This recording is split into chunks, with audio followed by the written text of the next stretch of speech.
Hello students, তোমরা ইতিমধ্যে দেখেছো যে কুয়েটে ফোর্থ কল দিয়েছে। কুয়েটে ফোর্থ কল দিয়েছে তোমার হচ্ছে ২২ এপ্রিল। তো ২২ এপ্রিলে ওরা ডেকেছে ৩,০০১ থেকে ৪,০০০ পর্যন্ত মোট ১,০০০ জনকে।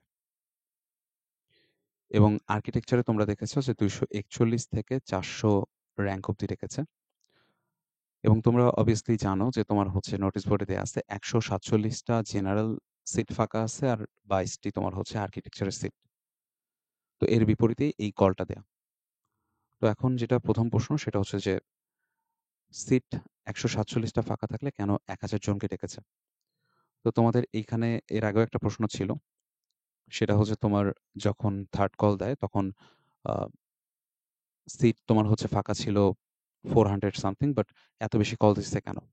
তার কারণ তোমরা এখানে দেখতেছো যে তারা ভর্তি হওয়ার পরেও সিট ফাঁকা আছে। তো তোমাদেরকে বলা হয়েছিল যে সিট তারপরেও ফাঁকা থাকবে। আচ্ছা।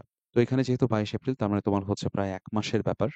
তো এই ১ মাসের মধ্যে দেখা যাবে ১৪৭ থেকে এটা তোমার প্রায় ৩০০ টার মতো ফাঁকা হওয়ার চান্স থাকবে।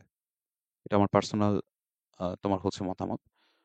এর কারণ তোমার হচ্ছে কিছু ভার্সিটিতে তোমার হচ্ছে রেজাল্ট দেয়নি। প্লাস কিছু ভার্সিটি মাইগ্রেশন হয়ে যাবে তার মধ্যে। সেই ক্ষেত্রে কিছু সিট তোমার হচ্ছে ফাঁকা হয়ে যাবে।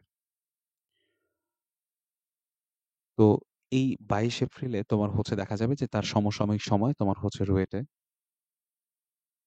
ঢাকা ইউনিভার্সিটিতে দেখা যাবে যে তোমার র‍্যাংক আসতে পারে বা বুয়েটে কারো কল আসবে বা সাস্টে তোমার হচ্ছে হয়তোবা র‍্যাংক তোমাদের অনেকের ভালো আছে।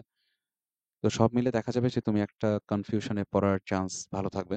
তো এইসব ক্ষেত্রে তুমি অবভিয়াসলি তোমার হচ্ছে সাবজেক্টকে সবার আগে প্রিফার করবা। এটা আমি ব্যক্তিগত মতামত বলব যে সাবজেক্টকে সবার আগে দেখো, তারপর তোমার হচ্ছে ইনস্টিটিউশনের দিকে দেখো।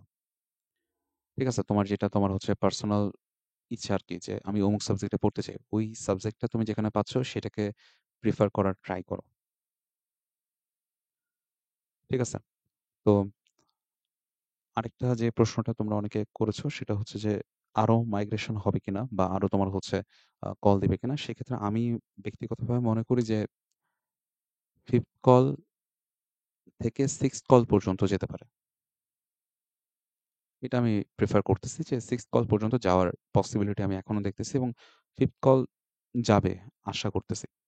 কারণ সিট obviously কিছু ফাঁকা থাকবে। আর কোন ভার্সিটি যাবে না তার কিছু সিট ফাঁকা থাকবে। তো এই বিষয়টি। আর যারা তোমার হচ্ছে মেইন লিস্টে নাই, যারা একটু দূরে আছো, আম তাদের প্রিপারেশন কন্টিনিউ রাখা উচিত ২ টি কারণে। একটা হচ্ছে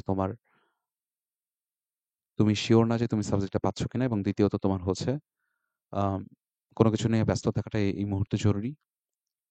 এরকম তোমার ধরো অন্য খারাপ চিন্তা করার থেকে তোমার হচ্ছে এট লিস্ট প্রিপারেশন এর মধ্যে থাকলে তুমি একটু বেটার থাকবা। ঠিক আছে? বিভিন্ন নেগেটিভ ওয়ার্ড থেকেও দূরে থাকবা। তো চেষ্টা করো প্রিপারেশন যদি নেয়া যায় তাহলে সেটা নেয়ার। বাকিটা তোমার হচ্ছে পুরোপুরি ব্যক্তিগত মতামত তোমাদের।